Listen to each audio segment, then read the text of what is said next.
Vidmar is the creative director of Polar Permaculture Solutions.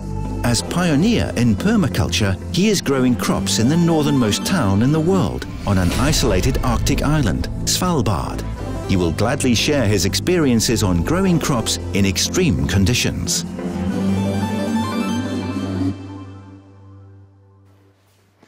You already heard introducing guy say, well, it's about growing food in extreme conditions. That's what we're going to talk about with Benjamin. Welcome during the show here. Glad to have you here. And I guess the background is telling, right? Yes. Yeah, this is what's happening now. So. Okay, well, tell us a bit more about the polar permaculture and how you can grow good produce in that environment. Yeah, it kind of came about because of necessity. So I came here the first time to Longyearbyen. It was 2007. And I came here as a chef, and I was working on the cruise ships, and I worked at the hotels. And I started to understand how the place operates, and all of our food is imported. So we don't really have any local food production here. We have some reindeers, we have some fish, we have, some mushrooms in the summertime, but there's very limited for food. So we are totally dependent on imports. And it's very strange because I was looking around the Arctic and many people are growing food in many different parts of the Arctic. So I just didn't really understand why no one was trying to grow anything here. Mm-hmm. So it was just kind of was like to the point where I was like, well, I should try something. I should do something. And of course, I've made a lot of mistakes, and that was kind of like the learning process. And I think the challenge is that a lot of times we're too afraid to make mistakes. So it's important to make mistakes because you learn from them. And yeah, we've just been growing, and we want to grow as much food as possible. And that's what we do here. We want to provide food for the locals, for the hotels, for the restaurants, and also for the expedition cruise ships when they come. Yeah, can you give us an example of a mistake that you made and that has evolved in something really great in the process? Yes, I think trying to do too much at one time. So we were growing like oyster mushrooms with coffee grinds, and we had worms. We were composting with worms, and we were growing food, and it was like a very small space, and it was too much. So now we have to like kind of separate things a bit more and try to make it more standardized and keep things separate. So yeah, I would think that would be one thing. So what's basically the approach at this moment? Well, the approach now is to scale up. So we've done a feasibility study. We've got a lot of support from the government, from many different organizations in town. And we just want to scale up, and we want to grow more food. Our team is expanding. We have some really good, talented people working with us now. So we want to scale up, and we want to, it's not just about growing food for us, because like people are growing food everywhere. But for us, this town is a really good showcase and like a living lab. And we are trying to make a circle. So we grow the food, and normally all of the organic waste and sewage here is dumped into the sea. So we don't treat it. It's like only 2,000 people, and they say the circulation is quite good here. So we dump the organic waste into the sea. But I mean, it's very expensive to ship things here, and then just to dump all of those nutrients into the sea is a bit of a waste. Yep. So we grow our food, and then we compost what comes back from our guests. We don't compost the food for the whole town, but we compost what our guests buy from us and our customers, and then we compost that, and then we use those nutrients to try to grow more food. Yeah, so there's like a circular eco chain going on there, and that's sustainability. It's all about sustainability, ecology, that kind of stuff. You say, okay, we want to scale up. So that means that you started in modest circumstances. Can you tell us a little bit about that? Well, we started very, very simple, and it's just been one big experiment so far. And now the point is to turn it into a business and to move out of the startup phase. Yeah. So now we really want to have a larger production. Like for us, I mean, it's relative. Like we have a space now, maybe 80 square meters, and we want to scale up to around 250 to 300 square meters. And we have a grant from the EU. It's with Food E. It's a Horizon 2020 grant, and our pilot is to do a zero waste restaurant here. So we want to produce food.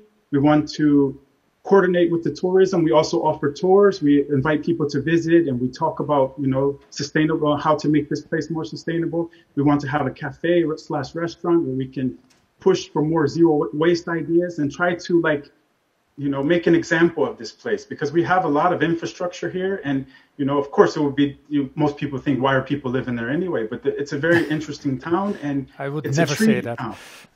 Yeah, so it's a treaty town. So it's like an international town. Everyone is welcome here because of a treaty that was signed after the war in Paris. So no one's going to leave here. It's a very strategic location. It's a very, strategic place. And I think the next best step, since no one's going to leave, is to try to be here as sustainably as possible. Yeah, being in that small town, were there any challenges that you had to face and overcome apart from the mistakes that you've made?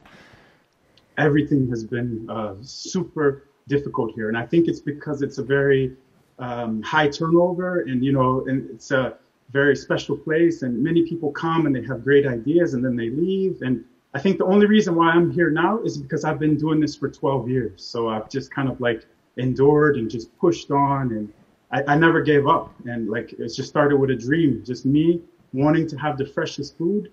And that's why I'm here today, just, producing food. And we've made, like, people contact me from all over the world and all over the Arctic. And like, it's definitely a need for this, because like now we see it. It's very difficult to get food, and it's good if you can produce as much as you can. And we don't really have to wait for people. Anyone can start to produce food. So this is not something we have to wait for somebody to come and show us. We just have to start and just have to do it, and just, believe in the dream, because that's what it is. It's just been my dream to do this here in Longyearbyen. Yeah. And I think what's important in that story as well is, like you said, people are contacting me, that there's an exchange of ideas, and that your knowledge is being passed on to other people that kind of want to do the same. Don't know how, perhaps, but with your experience of 12 years, you can, put them on the right track.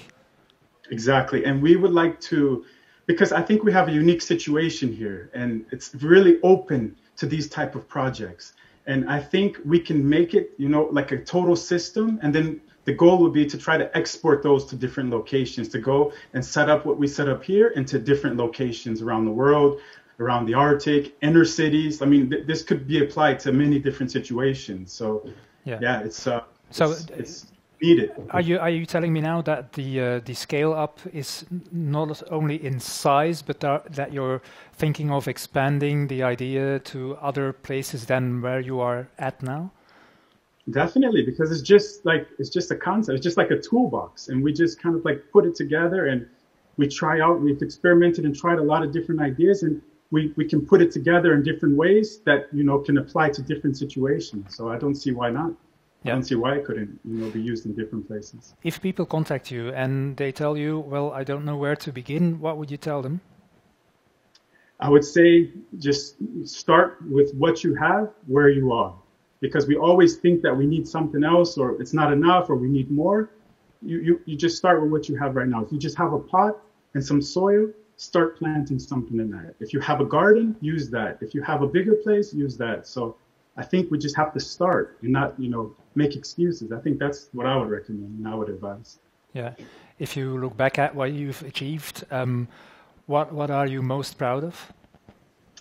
I think I'm most proud of the connections and the people that I've met and the people that have come. I mean, I've seen so many different people come and go, and like I could have never done this by myself. It was always people coming at the right time. Like this dome you see behind me, it looks quite small in the picture, but actually it's quite large. So like when it came, it was a kit and I had no idea how to put it together, and it was very stressful. But then people would come at the right time. Like when we would get it to different levels, they would come and we were finally able to complete it. So I think it's like we can only do so much by ourselves. We have to depend on others. And that's what I've learned, is that, we have to depend on others and work together. Yeah. And especially now in trying times, people should come together and build upon ideas that already exist and make that kind of change, because it's needed. That's one of the themes from Eating the Gap today as well, that if we don't change the way we handle our food or think about food, that it's not going the right direction. I agree 100%. Yeah. Okay. Well, thanks for that insight, and thanks for joining us, Benjamin. Thank you for coming. I wish you the best of luck with the project, and hopefully it expands as you really intend it to. So thank you very much. Thank you so much. Take care. Bye-bye. Take care. Bye. Next off, from the Arctic to space.